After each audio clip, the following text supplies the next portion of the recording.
Chapter 5, in which Piglet meets a Haffalump. One day when Christopher Robin and Winnie-the-Pooh and Piglet were all talking together, Christopher Robin finished a mouthful he was eating and said carelessly, "I saw a Haffalump today, Piglet." "What was it doing?" asked Piglet.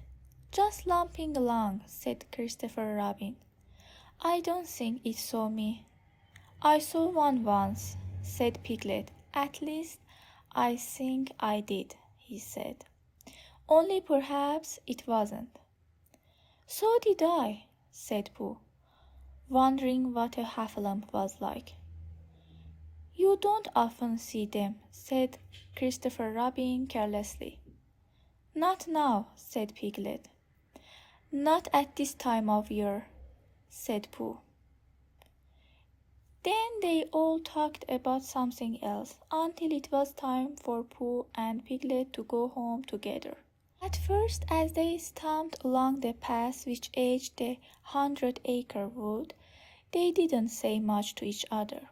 But when they came to the stream and had helped each other cross the stepping stones and were able to walk side by side again over the heather, they began to talk in a friendly way about this and that. And Piglet said, "If you see what I mean, Pooh." And Pooh said, "It's just what I think myself, Piglet." And Piglet said, "But on the other hand, Pooh, we must remember." And Pooh said, "Quite true, Piglet, although I had forgotten it for the moment." And then, just as they came to the 6 pine trees, Pooh looked round to see that nobody else was listening, and said in a very solemn voice, "Piglet, I have decided something." "What have you decided, Pooh?" "I have decided to catch a Haffalump." Pooh nodded his head several times as he said this, and waited for Piglet to say, "How?" or "Pooh, you couldn't," or something helpful of that sort. But Piglet said nothing. Fact was, Piglet was wishing that he had thought about it first. "I shall do it," said Pooh after waiting a little longer, "by means of a trap. And it must be a cunning trap, so you will have to help me, Piglet." "Pooh," said Piglet, feeling quite happy again now, "I will." And then he said, "How shall we do it?"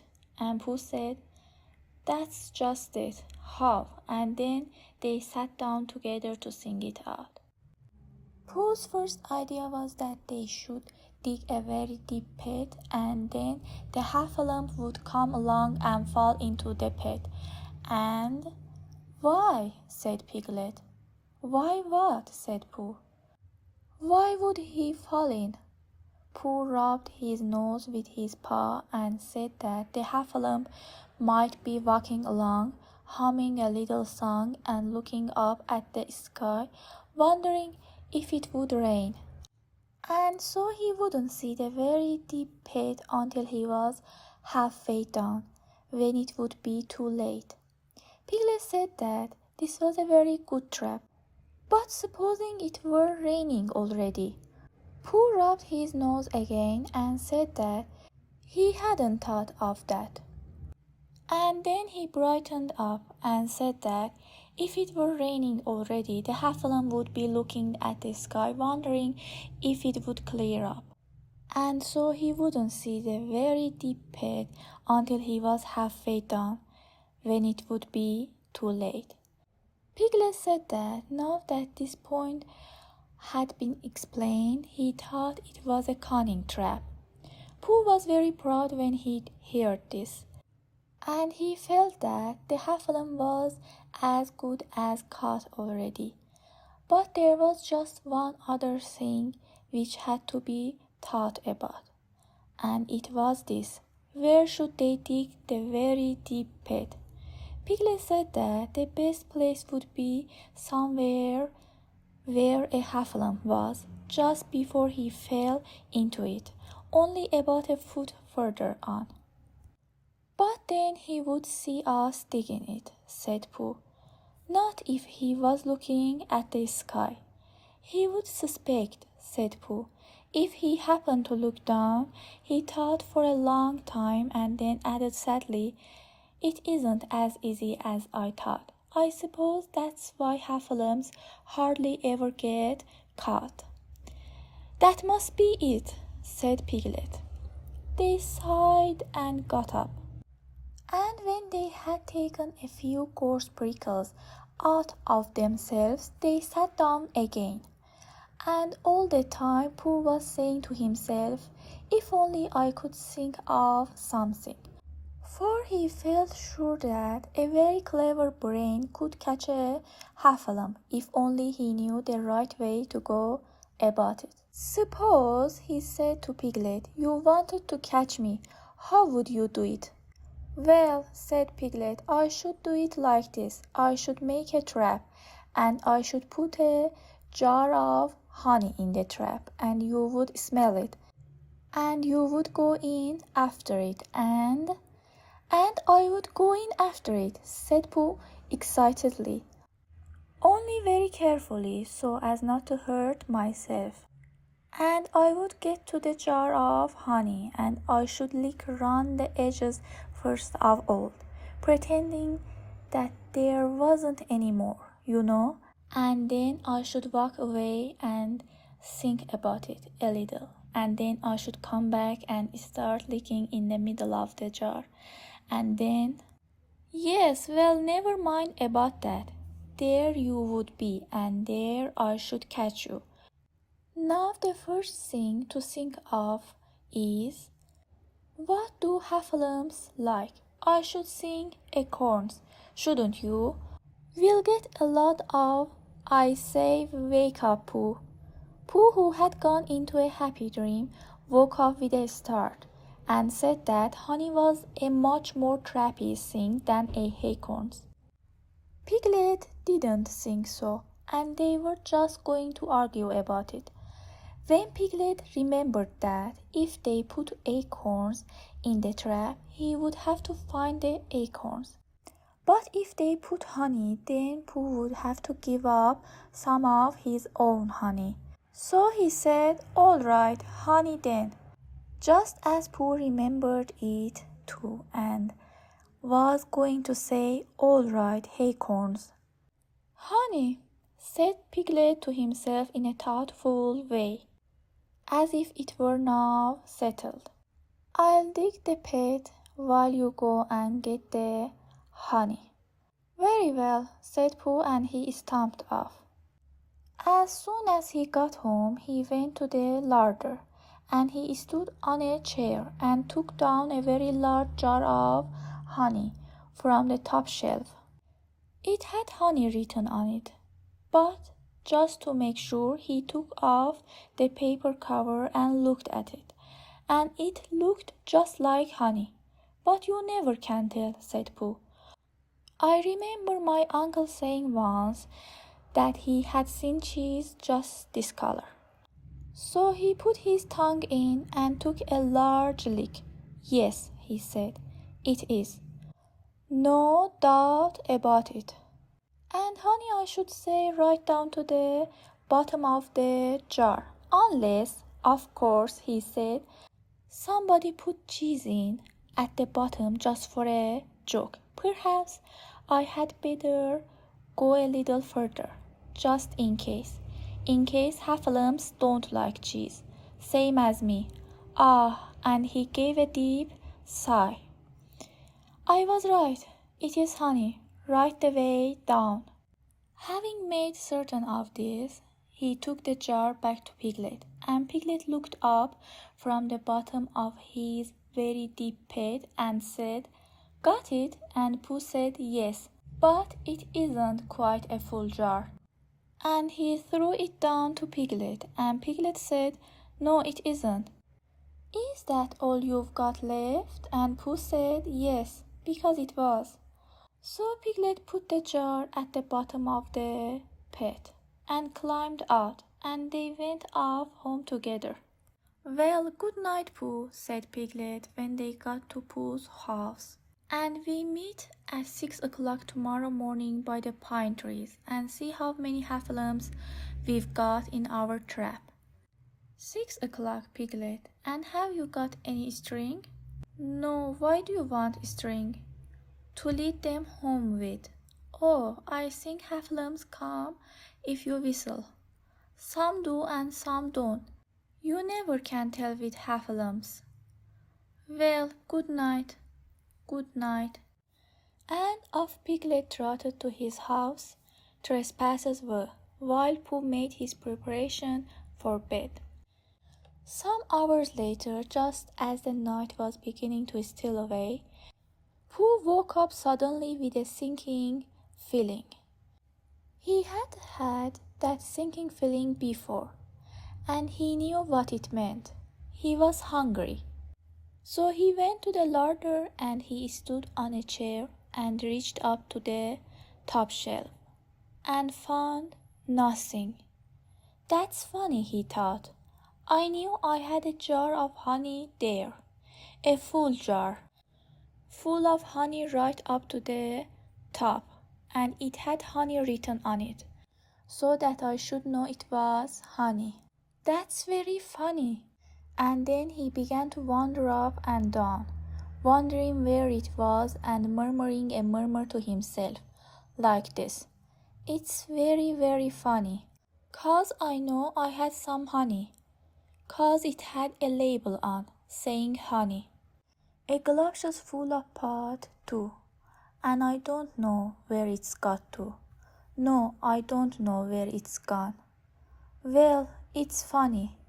He had murmured this to himself 3 times in a singing sort of way, when suddenly he remembered he had put it into the cunning trap to catch the Haffalump. Bother, said Pooh. It all comes of trying to be kind to Haffalumps. And he got back into bed. But he couldn't sleep. The more he tried to sleep, the more he couldn't. He tried counting sheep, which is sometimes a good way of getting to sleep.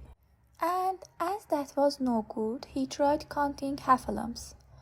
And that was worse, because every Haffalump that he counted was making straight for a pot of Pooh's honey and eating it all. For some minutes he lay there miserably.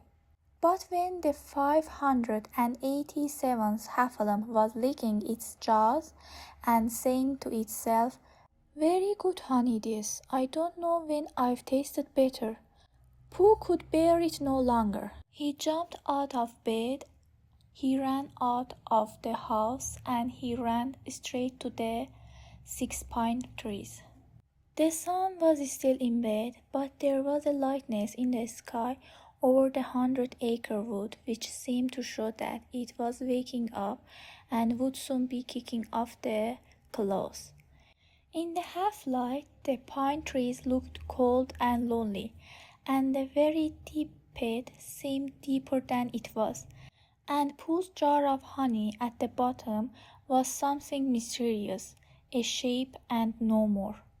But as he got nearer to it, his nose told him that it was indeed honey, and his tongue came out and began to polish up his mouth, ready for it.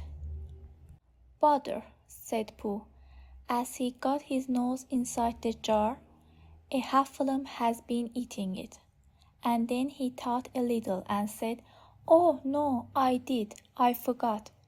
Indeed, he had eaten most of it. But there was a little left at the very bottom of the jar, and he pushed his head right in and began to lick. By and by, Piglet woke up. As soon as he woke, he said to himself, oh!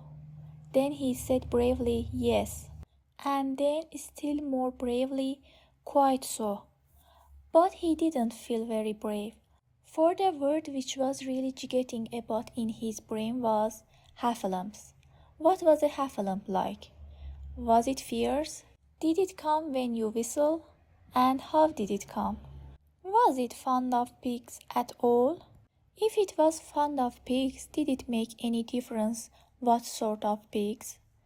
Supposing it was fierce with pigs, would it make any difference if the pig had a grandfather called Trespassus William?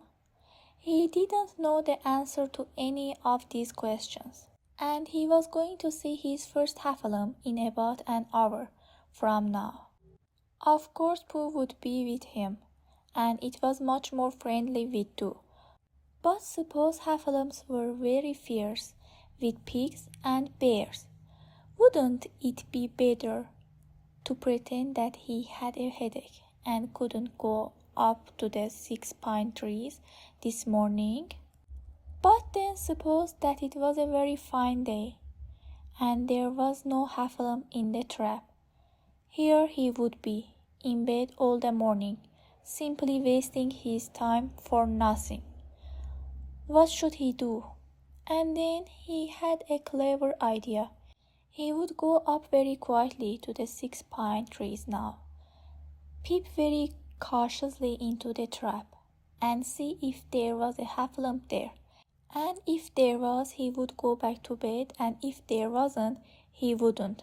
So off he went.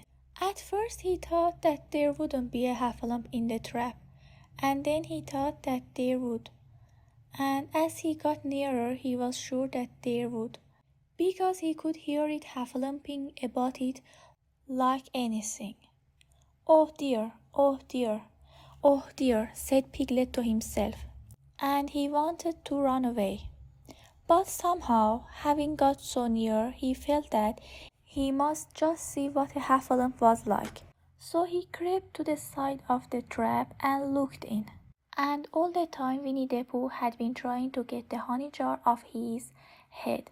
The more he shook it, the more tightly it stuck.